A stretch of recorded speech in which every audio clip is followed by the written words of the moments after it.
Lors de son discours sur l'état de la nation, le Premier ministre Jean-Claude Juncker a annoncé le paquet de mesures retenues par le gouvernement pour assainir les finances du pays.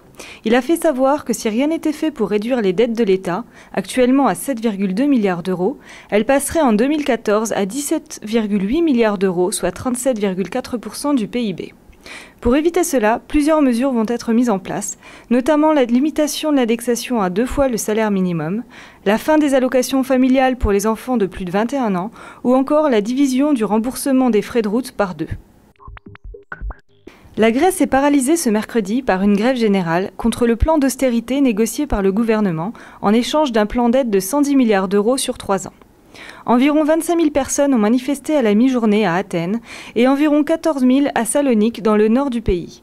Les forces de l'ordre doivent faire face à la violence des manifestants grecs qui a déjà provoqué la mort de 3 personnes à Athènes. Mardi, à Amsterdam, à l'occasion de la commémoration aux victimes de la Seconde Guerre mondiale, plusieurs personnes ont été blessées lors d'un mouvement de foule. Pendant la cérémonie, un cri est venu troubler la quiétude de la minute de recueillement. Plusieurs voix ont réenchéri en criant à l'alerte à la bombe. La foule n'a pas tardé à réagir et la panique s'est emparée des personnes présentes qui ont tenté de fuir tant bien que mal, occasionnant ainsi plusieurs blessures. L'auteur, présumé du premier cri, a été identifié et arrêté par les autorités qui doivent maintenant déterminer la raison de son acte.